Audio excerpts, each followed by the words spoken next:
everyone. So there's a circle of death thing happening on the YouTube side. So I was expected to have tech problems given that I had tech problems yesterday. So yeah, so this is a little bit complicated today. So I'm only streaming on YouTube right now. I'm not streaming concurrently to Twitch. That might change from next week on. But I made a mistake in how I set up the scheduling of events and what links things were supposed to go to. So yeah, next week we're going to hopefully get that sorted, not figure it out. Oh, figure it out, that is sorted.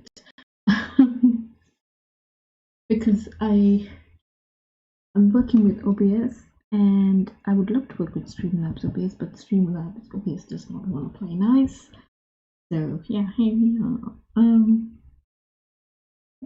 So yesterday I hit 38,800 and something words in total on my crime fiction book Gin and Tonic, which is amazing. I'm aiming for between 50 to 70,000 words because that's the usual word range for a novel. So I guess in that sense, from word count, I guess you could say we're over halfway. I don't feel like we're halfway-ish in the plot, but then that I don't know because I do have a very big idea of where the plot is going, but I also had one when I started writing this and then it kind of deviated. But anyway, hi, welcome to the 27th of Jan in Australia, still the 26th Jan for people in the UK and the US. Hi, my name is Marisa Wikramanayake. I am a freelance editor, writer and journalist. I'm based currently in Melbourne, on Kulin land, Kulin Nation, Burman people, and yeah, would like to pay my respects to them. This land was never ceded, and it might be the 26th for some people still, but it was the 26th yesterday, and people termed that survival or invasion here. So yeah, I did feel a bit bad about doing the stream because maybe I shouldn't have, and maybe that was very I didn't mean to do, so I apologize for that.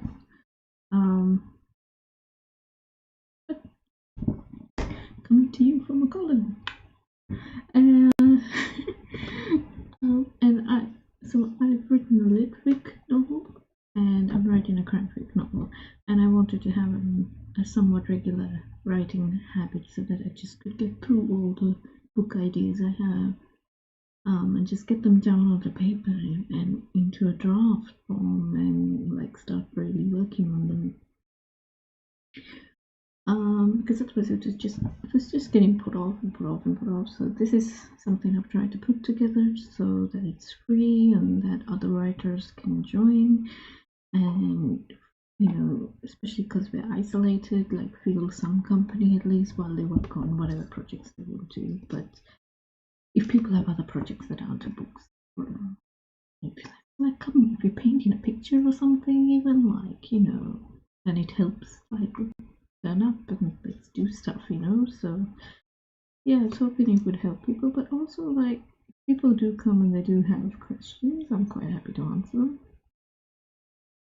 And I'm also like majorly okay with people not watching it at the time it's on, because it's currently 5 in the morning at Melbourne time, so that might not be a great time for most people. I like to do my creative writing and get it out of the way before the workday starts, and that's usually my thing, because it also, like, I know it's off my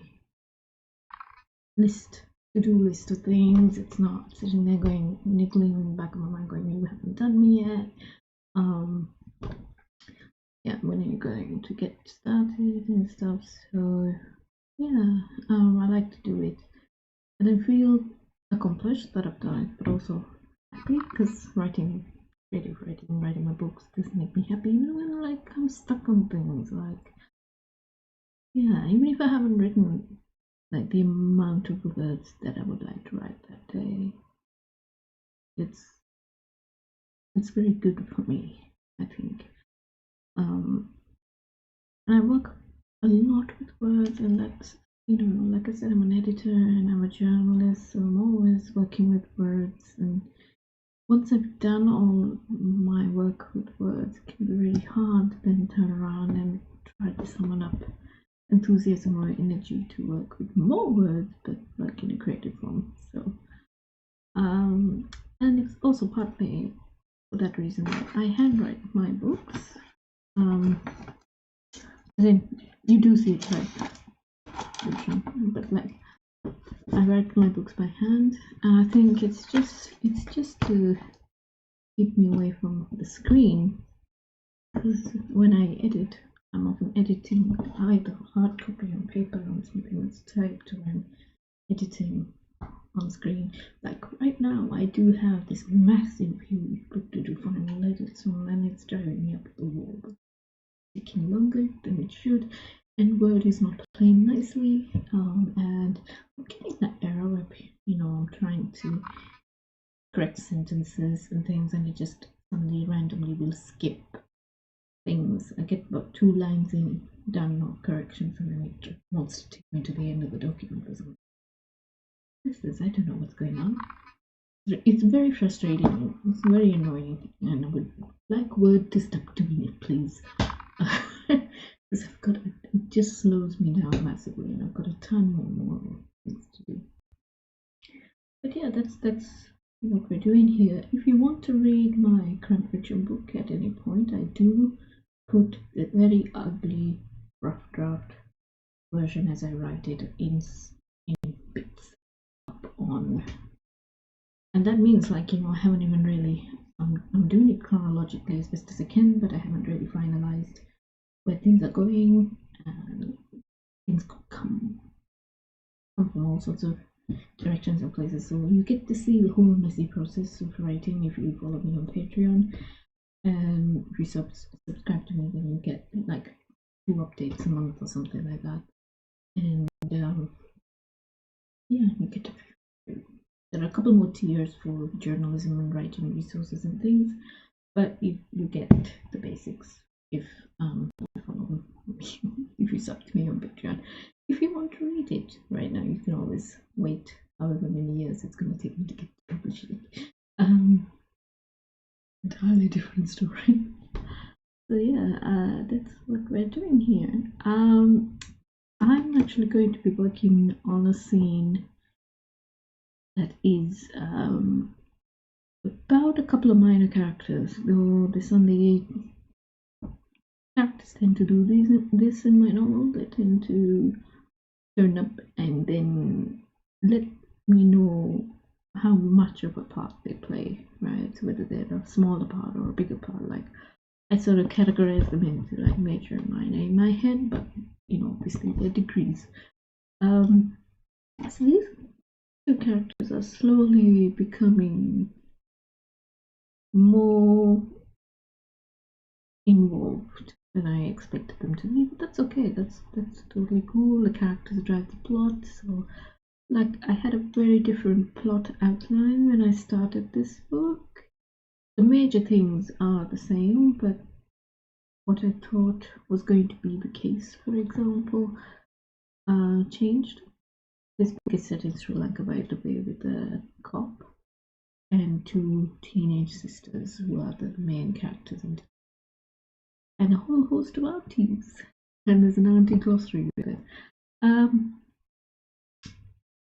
Yeah, so I had an idea of what the whole thing was going to be, and then I sort of realized it was just going to kind of write. It's going to write itself. It changed. Pace changed. A lot of other things changed with it. Yeah, much so. So I'm not surprised that this has happened. This is quite normal. If it's happening to you, like, don't panic. Lean into it, because it makes the character seem more real. Oh yay! So We definitely know we're live on YouTube. YouTube has got the memo. YouTube on my computer has got the memo at least. So that's something. We do see issues on your end, like come and say hi in the chat. Like I will look at it every so often. So pop a message in the chat. Tell me what you're working on. Leave a comment if you're watching this after the fact. Leave a comment.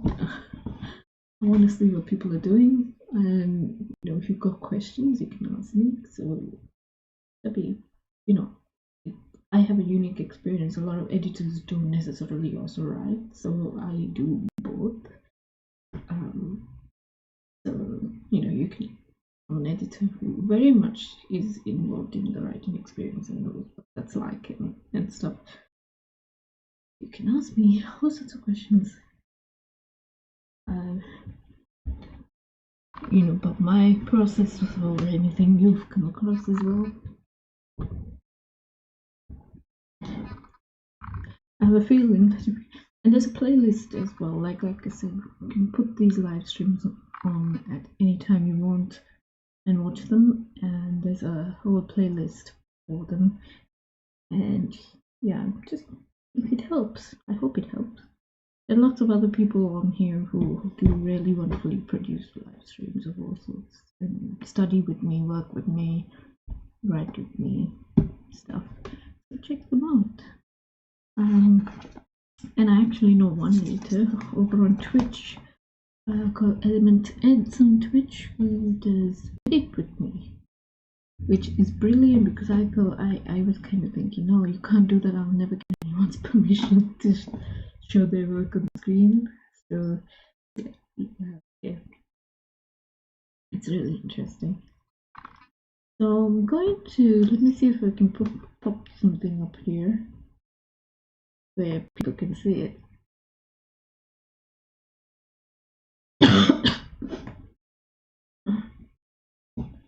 About 5:20 now, so till about 5:30 I'm gonna write. I'm going to try to turn my heat off.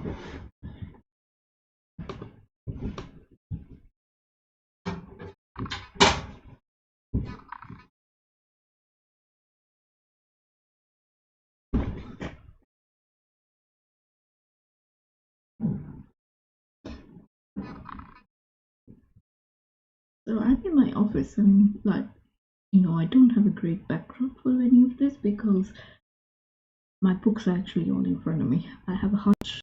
I turned the bookcase onto its side on this massive desk that I have and made it all like a hutch sort of setup, and all my books are in there. So it would have been a lovely backdrop. But it's not gonna happen. But yeah, you would have been able to see all my books, otherwise it would have been brilliant. I wish I could take the camera off and show you, but I don't think that would quite work. So, yeah. It's been a really weird week. My schedule's all over the place. Like I said, mammoth task list this week that just seems to be growing and growing and growing, and then mammoth piece of work to do that's just even more massive because it's not playing ball. I'm just kind of looking at this going, yeah, I do need to switch off and do this, and I'm not even sure where I was going with this. And it happens, you write a scene and then it just goes matters entirely.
I'm going to keep going.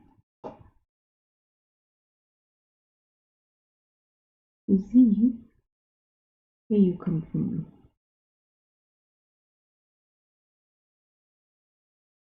Okay.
Supposedly you're alive, but supposedly things are not working out.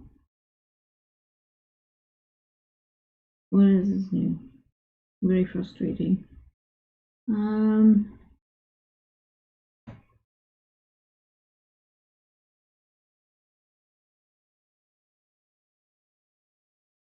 We are still streaming. I don't know where it's going, but we are still streaming. A little bit ridiculous. I just sort of realized that I don't need this at the moment. I'm gonna take it off.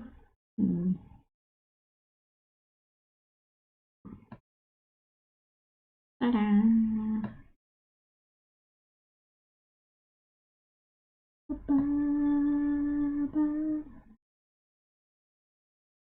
I shouldn't sing. No. In stream, I shouldn't sing. Hey, why am I chatting? Why am I chatting if this is not going through? I hope this is going through.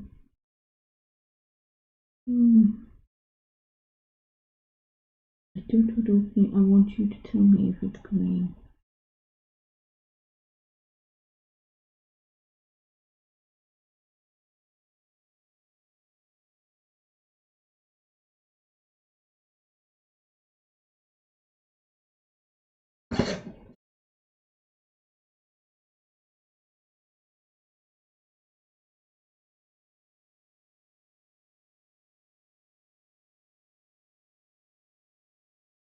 Okay, it is. See, so I don't understand why it's saying it's not.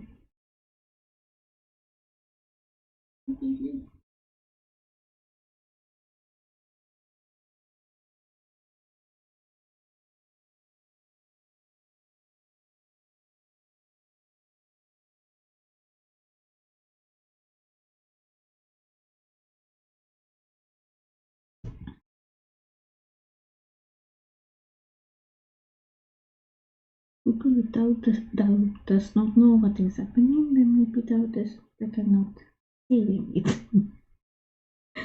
Oh, Jesus.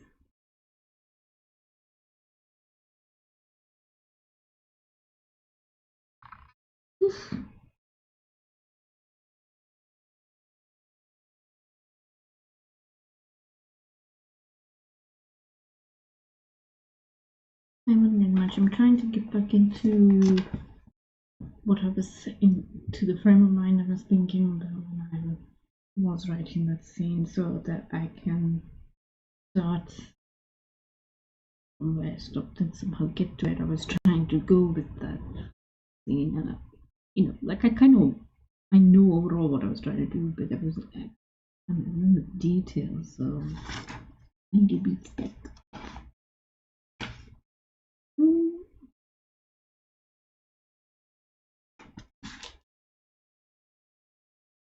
Things don't have to be perfect as well. Like I could write a whole chunk of it that just doesn't work, and then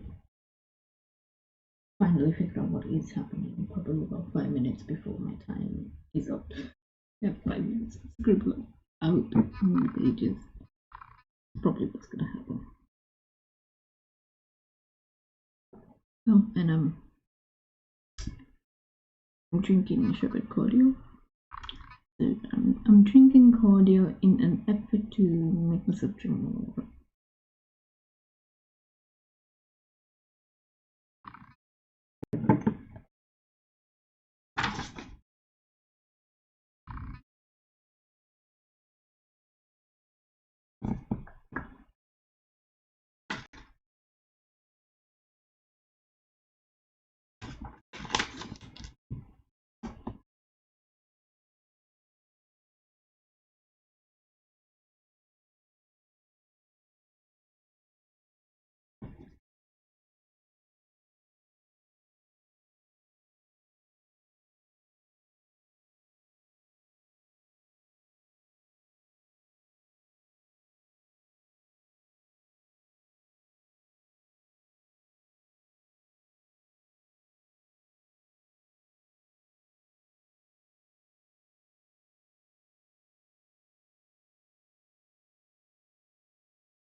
My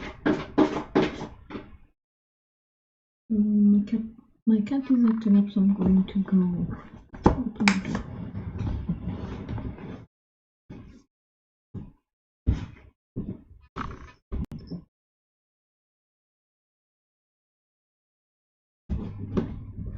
This is my cat.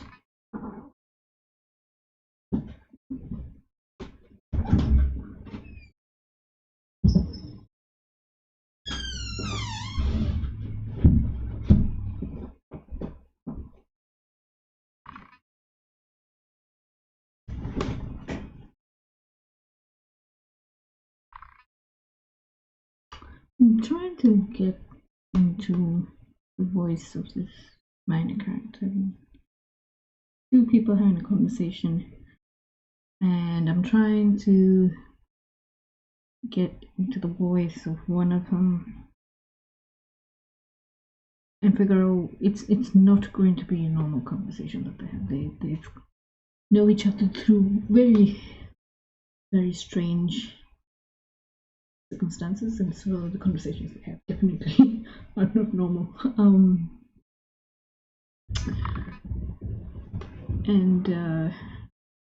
Yeah, so it's trying to figure out the voice and the tone, because at the same time they've known each other for decades, so and have been thrown together in particular situations for decades, but one doesn't necessarily know a lot about the other, whereas the other knows a lot. So trying to kind of work out kind of relationship they have. Like, obviously on the face of it, I know what kind of relationship they have, but like, how do you express that then? If you have that sort of relationship, how do you talk to each other? How does one person talk to the other, and how does the other person, how does they come across, what do they think, what do they say, where is there a line that they have to try not cross, because they know that there's an information disparity that they can't overcome, but like, does someone have to mind the line and like, not, we're friends, so we don't overanalyze the other person, we don't act on the extra information we know. We know it, but they don't volunteer that. Yeah, so just trying to get back into the voice and figure out what specifically they're going to be saying when they're talking about particular things, and if that feels right. Like, they're talking about a couple of other people, and I kind of want to know, how are they going to word those things? How are they going to word those questions? It doesn't have to be right, but obviously when I'm writing it, I am thinking a little bit about that. And I don't have to get it right now, but like, in order to get to the next bit of the scene and the next bit of the scene, I think, oh, that's not right, that's low. Yeah, and then you write the scene, and then later you might look at it and go, okay, yeah, no, that's not working. Rewrite it. That's fine. That's okay. It happens, or bits that I like that works. And then I think that's also why I like being able to type my handwritten work back up into Writer 6, which is the program I use, which is free. You can go get a copy of it, and because then I can think about how people are saying things and change it while I'm typing it in, if I think it's not realistic character, the context or so. And it's an interesting thing. I'm glad I wrote about it. I wanted to explore it. I'm pretty sure this is going to make it into the book.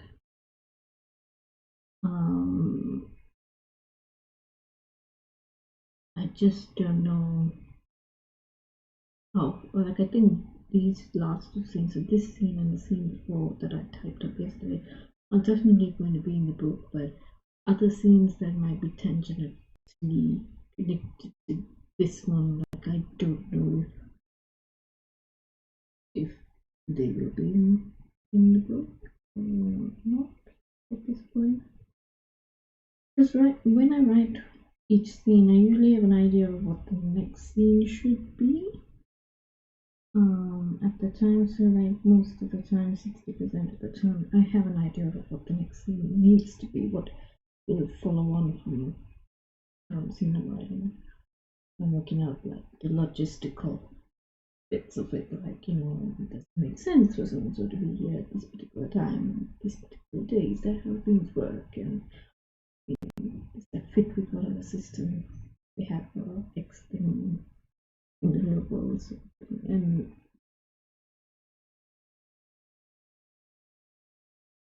a lot of it's not very intuitive things.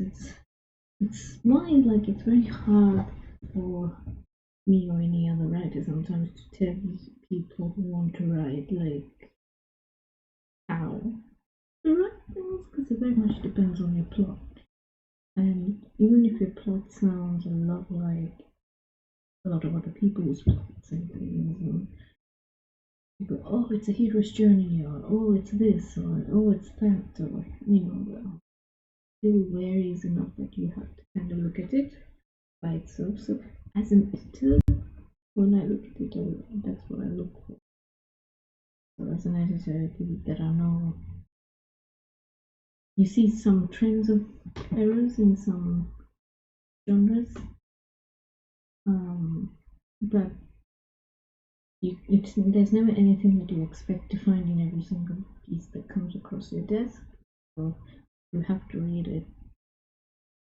You have to read it and think about all these big things, like so unrealistic. Like that would be always the best thing to follow on. Yeah.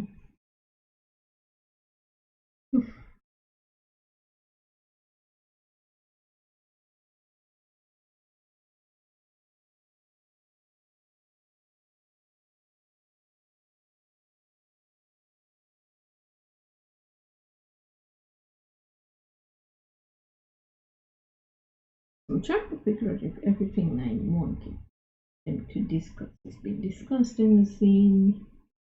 I'm close to the end of the scene, or if there's more.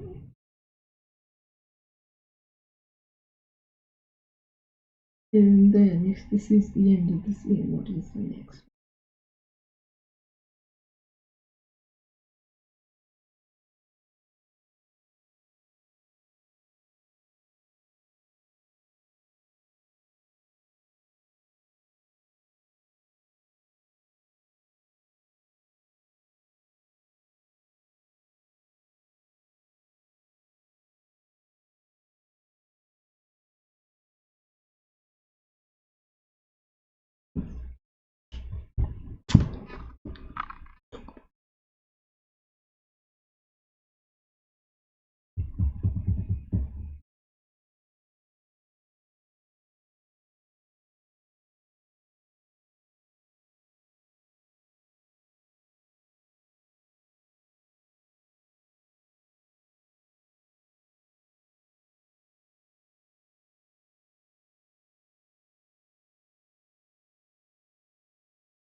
just figured out what the next thing is gonna be.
To finish one scene and try and work out how I start the next one, what form of view use.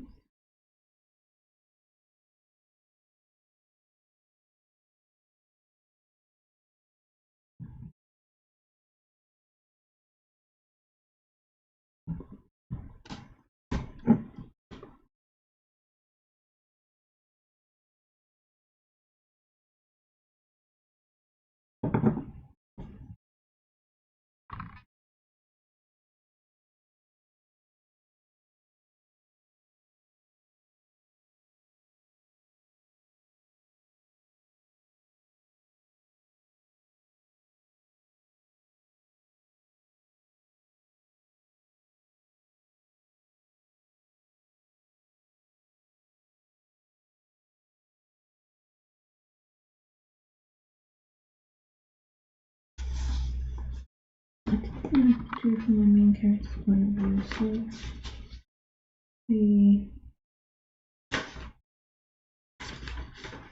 So today I've written 2, 3.5 pages. Put all together in the book and put all together 1, 2, 3, 4, 5, 6 pages of about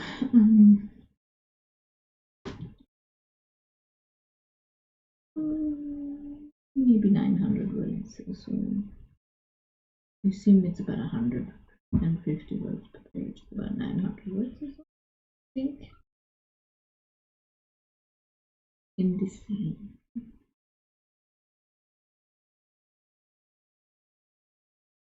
Oh, I know, I'm starting to get a bit worried about this actually. It's like, I'm running out of pages in this notebook. Oh no. It's a brilliant notebook, but it's going to be very annoying to have to attach another notebook to this notebook. Continue writing. I'm not sure, whatever. I'm trying to stay in the same notebook as much as possible. Previously, I've stapled to, I used to use very cheap exercise books, right? Writing books for kids, and then for school students, and I would staple covers together because you could do that. It was quite thin.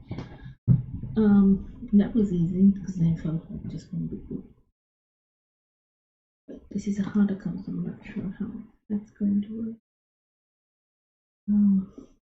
And I used to have my things scribbled in all sorts, all over, and clipped. I would scribble on all sorts of bits of paper. And I didn't want to do that. I wanted to be a bit more organized. Yeah, that's going to be interesting. I don't know how many pages this board. 120 or 200 pages.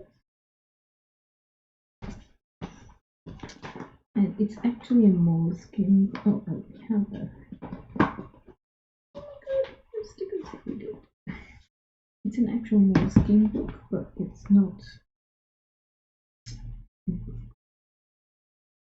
I didn't buy it from moleskin, so both my partner and I are journalists, and because we're journalists, when we go to events and openings and press conferences and things like that, sometimes you get given stuff by people who are advertising at those things, right? Especially if you go to a press conference. And sometimes what they do is they give you books, and so this is a moleskin notebook that has been ordered by, the company was Shell, and they got to get Shell logo embossed on everything. It doesn't say Shell anywhere in here, but it has the logo embossed on it, and I know that my partner actually has a collection of various notebooks that he's got. It's quite a common thing actually whenever you go to a conference on anything, and he used to report on the oil and gas industry, so whenever you go to a conference they do give you pens, they give you notebooks. It's very common for any sort of conference for them to do that. Some industries you get tech gears, sometimes USB drives and things like that. So yeah, so one conference Shell decided to give out Shell embossed notebooks, and I liked that it was subtle and you didn't have like massive logos all over. So anyway, he never used this, but he had a pile of them.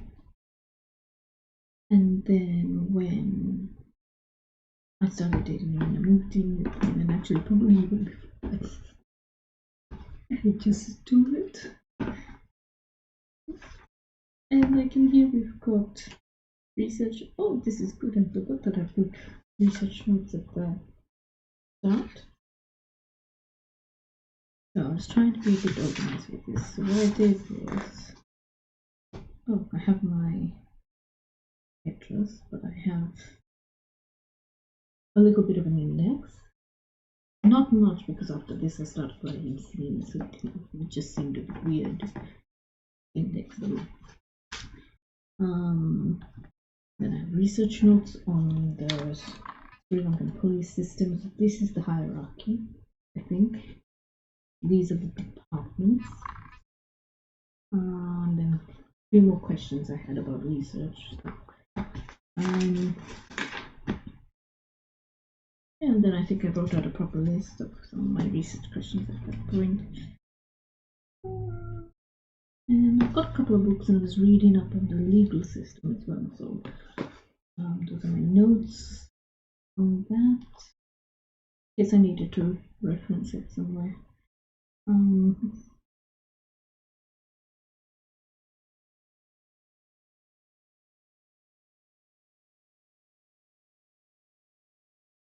So like for here example, it says high court, magistrate courts and district courts. So you go to the high courts if it's murder or an offence against the state. You go to the magistrate's court for all other criminal stuff, and then The district court is for civil cases. And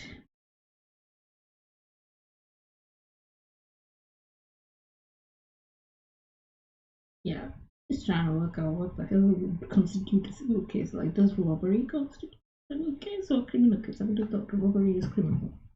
Robbery is robbery is criminal. I think district courts are for like border disputes and things like that. No, I need to read stuff. And then there's this the civil code. Oh, maybe like not doing things by proper procedures. There's commercial code, criminal code. There's a criminal penal code thingy, and then there is code of criminal procedure.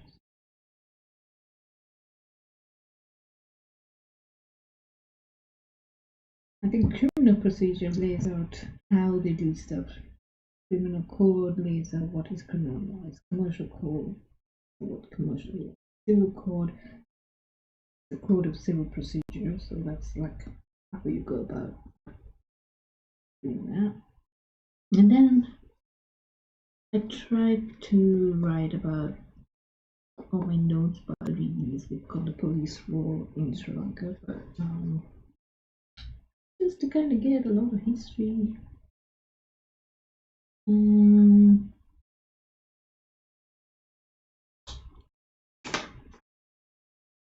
Oh, and I spoke about this yesterday, where I was talking about the titles for the books, and I hit upon Gin and Tonic, and then Gin and Tonic became part of the plot, but it was like a standing title, and I wanted to do stuff that was cultural, but also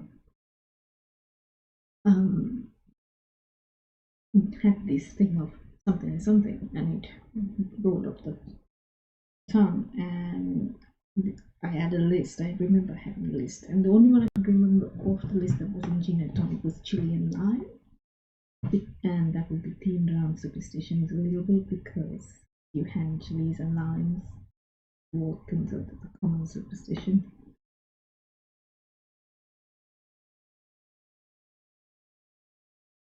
And then I've got some plot ideas for like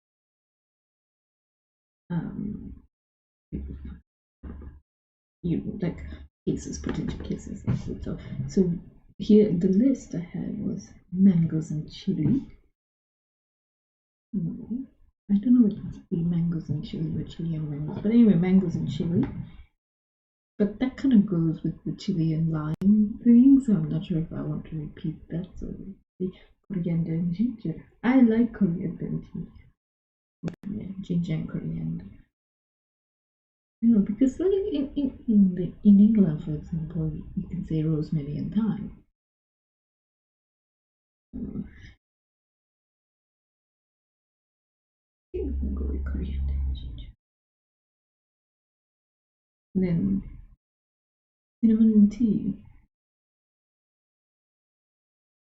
And then rice and curry, but I think rice and curry is too broad. It doesn't. It has to grab you. It has to have a zing to it.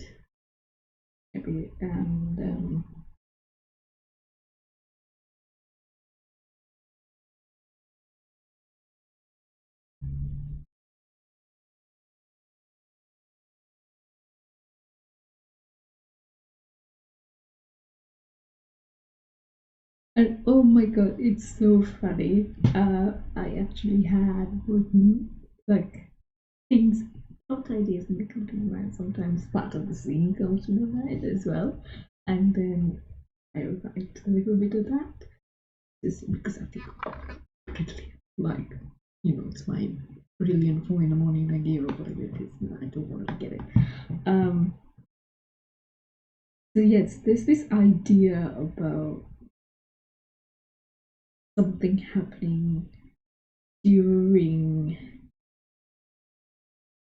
like, because weddings are such a thing in Sri Lanka. So like, someone is getting married, and one of my protagonist sisters is in the bridal party, possibly against her will completely, but because she can't get out of it, she has to do it or whatever. And so they've gone for like a bridal spa package, bridal spa thing for the whole bridal party, whatever. And something happens, I don't know what, but well, rather I know it, but I don't want to say it.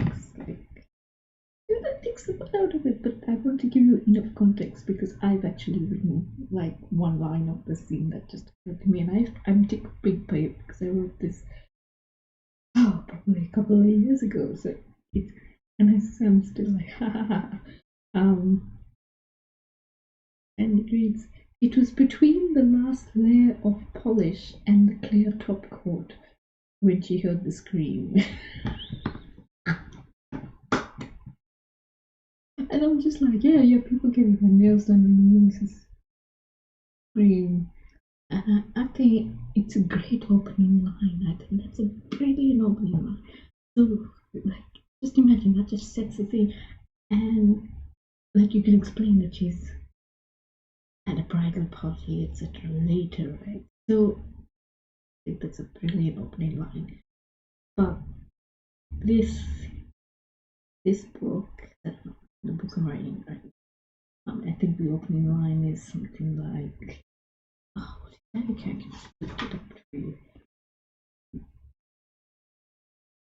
The drums began to beat their deafening rhythm as the couple held hands and stepped down onto the first step of the portal, which is all about another wedding. Weddings are,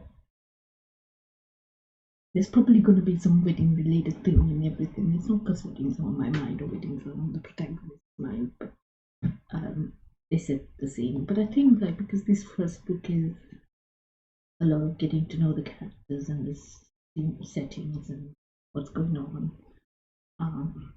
it doesn't quite work the same way. Whereas, obviously, when you get to the point of writing a sequel, like, you can go so straight in with a snappy line like that, and you're just like, yeah, yes, it's like a fun sensation. I just picked up the next book in this current fiction series that I really love, and I'm going to like bang on it. Brilliant, where's this going to take me? I'm already hooked tomorrow again.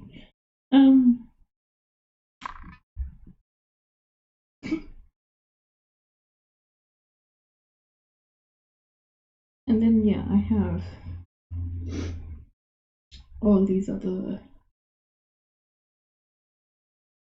bits and pieces of like potential ideas. And I remember the funniest thing was, after writing all these down, I had another idea that I really thought would be next sequel, and I don't know yet or anything, but I haven't written it down yet, and I probably should, so that I don't forget. Yeah, and then I just scribble it down, and then sometimes to remind myself that I've typed it up and not to get confused, or I put typed in caps up at the top. I don't know if you can see that. This is the problem, and then I put typed up at the top. Probably show this to you a little bit better. So there you go. That's a list of ideas for the plot and my title. My title list here, and then my notes on the code and legal system, and then my notes, my research questions, and then police hierarchy, stuff, index. Shouldn't probably show you that. And then the rest of it is, this is so hard to do. I'm looking at the screen here, so I know I'm showing it. Keep showing you my address. Don't stop me. And then all of the writing. This is today's. And pretty soon I will have no pages. very interesting.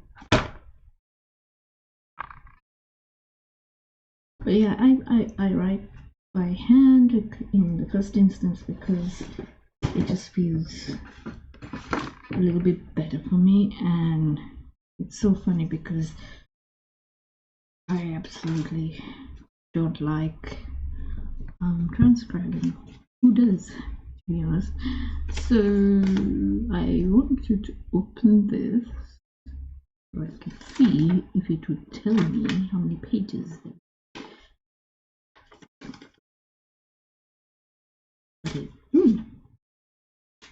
Little bits of it keep dropping off.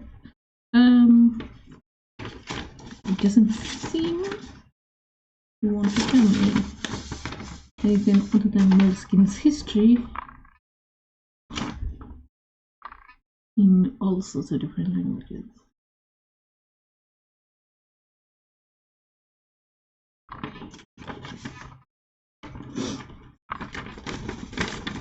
Let's hope you could tell me how many pages. I have no idea.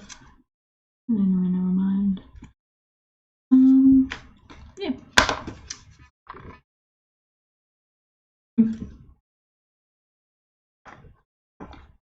Just as easier. I probably will stop there for today. I don't think. I will probably write the next thing tomorrow. And then maybe next week type up book things and stuff. But yeah, I write in a book because I'm used to writing books. Books are better, and again, like if I did another job that didn't require me not just looking at the screen, because like most jobs involve looking at the screen these days, but dealing with words as much as I do, because it's not just writing a random report in email every now and then. It's like very full-on involvement with all the words in the universe. Sometimes it feels like I would probably choose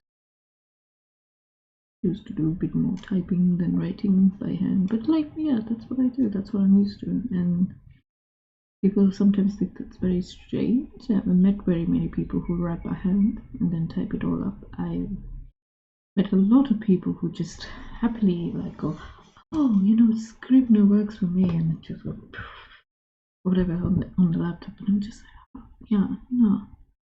I'm so used to having my attention taken away, like it's very hard for me to even focus inward on stories, news stories that I have to write, or books I have to edit stuff. So yeah, not so, I don't want to. I don't want to look at my. I'll type it up and everything, but I don't want to like have to type into Word incessantly. Yeah, all the time. Be writing all the time. Yeah, and if you tune in when I have a live stream where I am typing into Writer6, I do pull up a window that I like minimize my window of myself on here, and then I pull up the thing so you can watch me type it, but you won't see the full screen. You just see parts of it or whatever.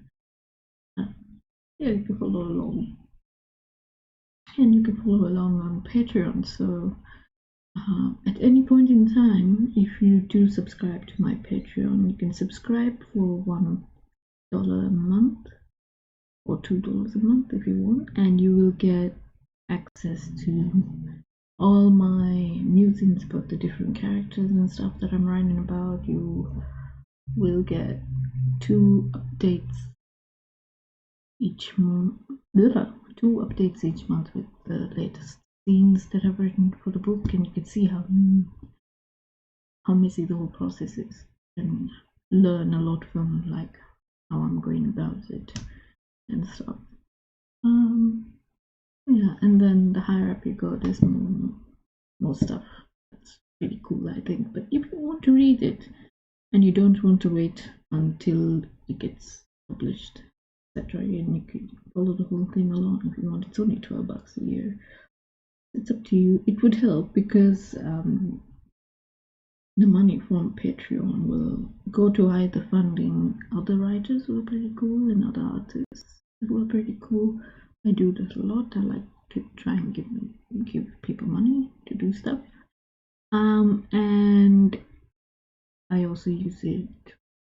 I will also use it for things like, when the book is done, I'll need to send it to an editor, and I probably use it to pay them. Because I do other things, it might be used for the stuff I don't know. Yeah, and there's a lot of other fun projects and stuff that I list on there that you can subscribe to Patreon to help me with. It's not just my book, but it is my book for the most part at this point. But yeah, so it supports me doing live streams like this and getting better equipment and stuff so that I don't have to.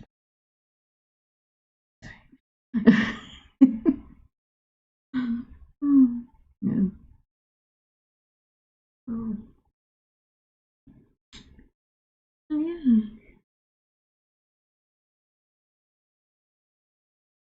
That's my live stream for today.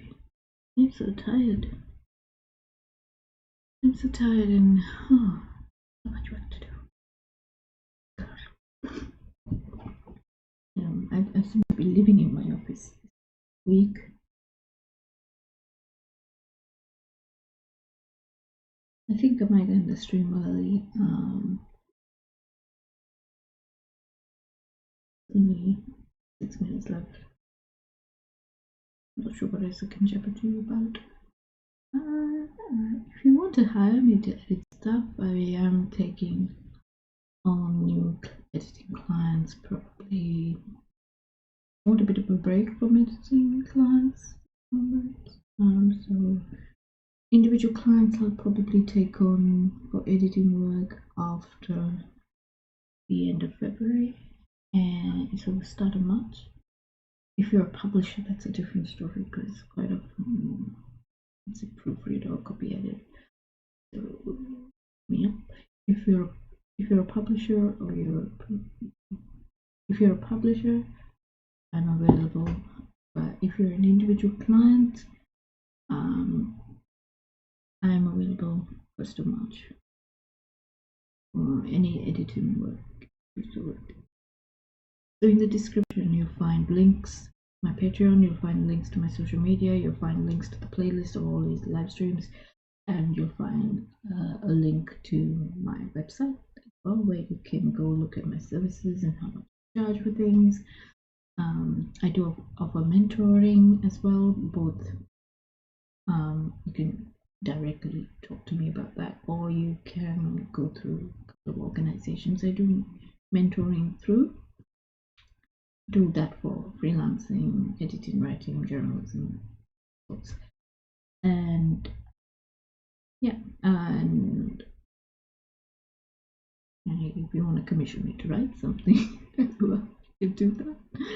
So you can look at, like, I do sensitivity reading, I do mentoring, editing, the whole editing caboodle. I do speaking gigs. Actually, I have a speaking gig coming up. So if you were really interested in sensitivity reading, I'm on a panel on the 9th of February, and I believe it's at 3 o'clock Melbourne time, and it's been run through Writers Victoria. So if you go to my website, it's not up there right now, but there will be a link under events at some point, and maybe I should put that up today and let people know.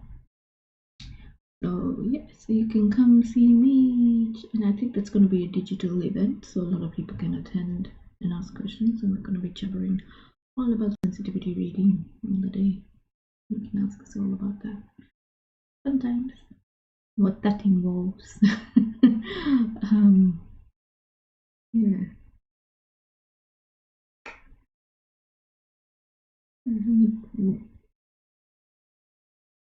And feel free to follow me on social media. Always happy to see people on social media and have a chat and stuff. Always interested. and always excited. And subscribe to YouTube and hit the notification bell if you want to be notified of things when they pop up here, or like subscribe to the Twitch channel, which is Mari Still Plays, because I do gaming stuff on there, or will be doing gaming stuff on there soon as well. Yeah. And I think that's all I have to say. And if you're interested in the software I use, it's Writer6. It's by Simon Haynes, and you can find it if you Google Writer6 and Simon should come up, and Space Jock, because he wrote the Hal Space Jock series, which is like a comedy sci-fi book series. Absolutely brilliant. Well worth the read.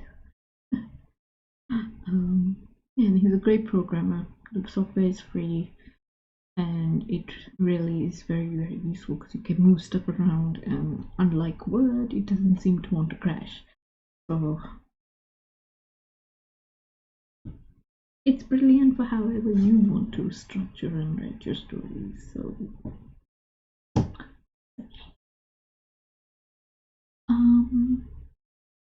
and I'm very intuitive about how I structure and write my stories. I prefer to let my characters tell me. I kind of view it as like, I am the director. We have got a very vague idea of what is going to happen, but I am just going to follow you around with camera and describe everything that you guys are doing, and off you go. That's kind of how I think about it. Whereas other people will like meticulously plot everything out and plan things, and I'm not quite by the seat of your pants person, because I don't think that helps anyone. You need to have a vague idea of where you want to get to, and what's going to happen, and where you can deviate a little bit more, and where you can't, at least, and see what works. Don't be afraid to make mistakes. No one else is going to see them. Well, my Patreon subscribers might see them. And I want to give you guys a shout out. So thank you to Andrew Hobbs. Thank you to I should pull up my list and thank my patrons. Some of them.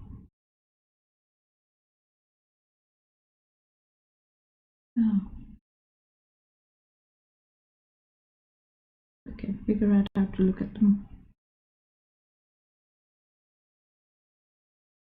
I want to show you my.